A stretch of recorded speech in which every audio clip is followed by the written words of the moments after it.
This is the second take on the Moog because the first one just went completely off the rails and into just absolute nothingness. So, hi everyone, it's Floof here. I wanted to release a video today on Sunday and kind of go back to the weekly Sunday thing because 2 weeks felt too long, and doing weekly videos was still fun. If I were smart, you guys would have seen the Schecter Banshee video this week, and then like my junior recital video last week, but you know, I wasn't, and I decided to upload them both on the same day. So congratulations to you for that absolute dub.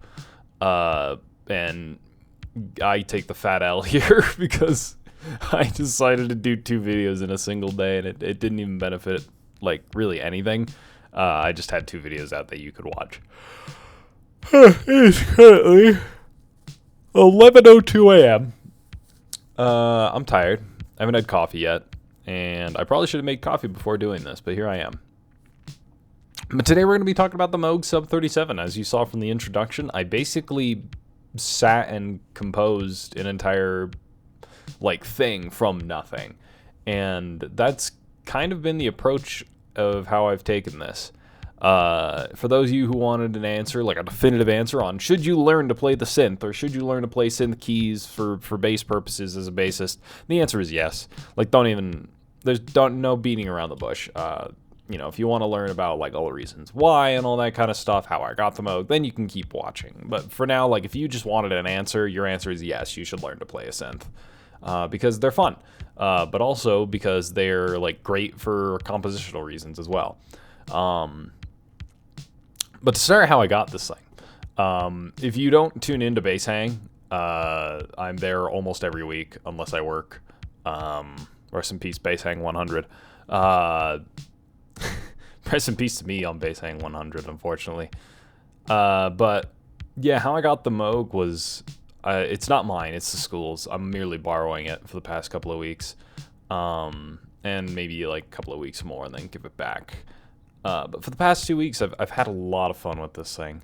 It was, as in like some of the keys just wouldn't work. I don't have this plugged into anything, so you won't hear it. But like basically, if you hit the key, it would take like it just either wouldn't play anything or it would take like a incredibly delayed time until it would play something. And that only worked on some presets. It was a very interesting like software bug from what I've gathered. And it's been just basically in storage for the longest time. And my teacher, Professor John Forshey, I just call him John, and he was just like, yeah, no, like, you know, the Moog's been broken if you want to take a crack at it. Because my original instinct was actually to take an electric bass, circumvent the keyboard as a trigger, and use the bass as a trigger instead. And I was like, yeah, no, I could try this thing. And he went, okay, yeah, sure, I'll give it a shot. You know, I'll pull it out for you. And then we met up before, because my school's currently doing a Cats production. It was like right before the rehearsal, or like one of the last rehearsals for Cats. I pulled it out. I played around with it for a little bit. I plugged my bass into it, had a great time. And I wanted to try like one thing to try and fix it. Because I was like, you know, it would be kind of cool if it also worked as a keyboard. But, you know, using it as like a bass input would also be fine.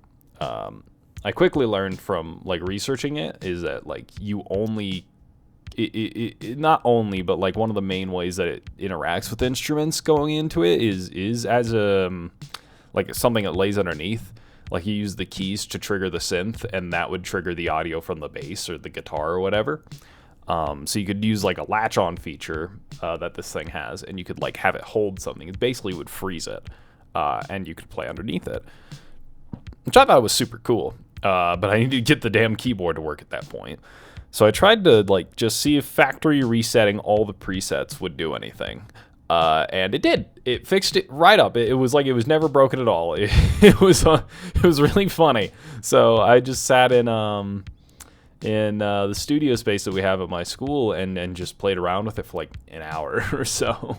And John came back and was basically like thrilled that I got the damn thing to work again. And now I'm like a celebrity to him because I got the damn Moog to work. But yeah, so that's how I got it. Basically, my reward for fixing it was I could hang on to it for a bit until like either someone needed it, or you know, I was done using it and I gave it back to the school. Either way, it's not mine. It's not staying here. It's here as a nice backdrop piece temporarily, and I'll give it back to the school at some point. How I've approached it as a bass player has been very interesting, though, because there's not a lot of like bass players that I like listen to that also play keys. Like Geddy Lee is the first one that comes to mind. I actually did a take of this before, and somehow Geddy Lee did not come to mind on that somehow. Again, too early. But like I was like, oh man, it would be so cool to just like learn how to play a synth, just to learn how to use it, just to have that knowledge, because it would make me a more useful gigging musician, which is what I want to do for a living. So I went and took a crack at it, and instead of approaching it as a bass instrument like I anticipated, like the first thing I tried to do was to try to get the sounds to things like Chameleon and All Day Sucker by Stevie Wonder, Chameleon by Herbie Hancock respectively. And that was fun. That was great fun. I had a blast doing that. But like the way I started approaching it was just not even using the presets, not even starting with anything, just hitting the panel button on this and just seeing where it takes me and seeing if I could compose something, which is what you saw in the introduction, which is, I guess, a piece that I've labeled on my computer as anti-introductory. And, like as a bassist, to think outside of our instrument is something that can be incredibly valuable. Because obviously we have a thing, we have a niche, we have a role in a band, and that's all fun and good. But to know what's going on outside of that is incredibly valuable on its own. As a matter of fact, I want to try and get like an electric guitar at some point in my arsenal, just so I know that, like, because I know my way around a guitar pretty well. I would like to work on like triads, make sure I know a bit more. But like, I know my chords, I know shit like that, like my cowboy chords, my bar chords and stuff like that. And I could start working on things in a more compositional aspect, both for myself and for the channel. And having that skill and that knowledge would be incredibly valuable. I mean, Bully the Kid, for example, also knows how to play drums, and he's learning how to play guitar right now. And like, it's that kind of thing that allows us to be beyond bass players, And thinking beyond just a bass player is something that like we could all use, because when we're stuck and we're doing our one thing and we're in our own lane, that's great, and that's great that we know how to do the one thing, but it's hard for us to understand and like think of how the rest of the band slots together when we don't know what the rest of the band's supposed to do, if that makes sense. So that's really been the biggest thing that the synth has taught me, because it's been the only other instrument in the household, maybe outside of Sarah's acoustic, that sits in the case most of the time, and I whip out from time to time, but not often. And it got me just thinking about things just in a different light, just more as a composer of multiple instruments, instead of somebody who is very passionate, to say the least, about, one, the electric bass, or two, if you want to count the upright as well. Just bass in general is my entire world, and how I get the most out of it, and composing just for that instrument is incredibly fun to me. But sometimes branching out and stepping out is also good for me too. And that's what I've learned. I think that's all I have to say. This is like, how long has this recording been going on now? Let's see here. Good 9 minutes. It's already longer than I thought it would be, and I'll probably chop it down, but it's probably gonna be close to 9 minutes. I wouldn't doubt it. Good things on the horizon, you guys. I actually do have the footage that I want to do a couple of videos now that I have the footage for one recital that I did, which is Evie and the Valentines, like her band debut. I also have footage for my own recital. I would like footage from the jazz concerts, but that's probably never going to be unearthed ever again. And I'm thinking about maybe finally writing but like making the review on the Zoom. The Aguilar stack that I use. I would like to do a video on the upright in the future. There's gonna be one video that comes before those though. And Yeah, Sono got involved. Sono's dropping me a care package. It'll be here Wednesday. I'll probably record it Wednesday because it's spring break, and I'm gonna be out of town on Thursday, Friday. But yeah, just be on the lookout. There's good things. There's good things coming around the horizon. Okay, I'm gonna go make. Fuck. I'm gonna go make some coffee. I'm gonna go get ready and like go about my day because I need to buy a new car battery.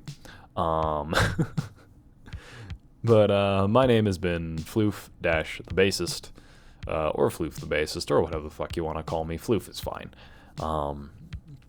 Go ahead and remember to do that, standard YouTuber bullshit, like, subscribe, bell icon, all that extra bullshit.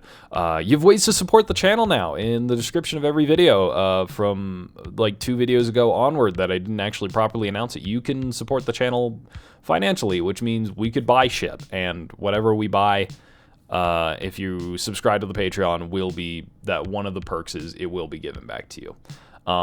Usually when I'm back into a more like stable mental state and I'm making videos on a more consistent basis as a part of my like routine and schedule and stuff like that, you will get early access to videos if you sign up for the Patreon. If you don't want to do like monthly subscription kind of dog shit, I understand. I'm the same way.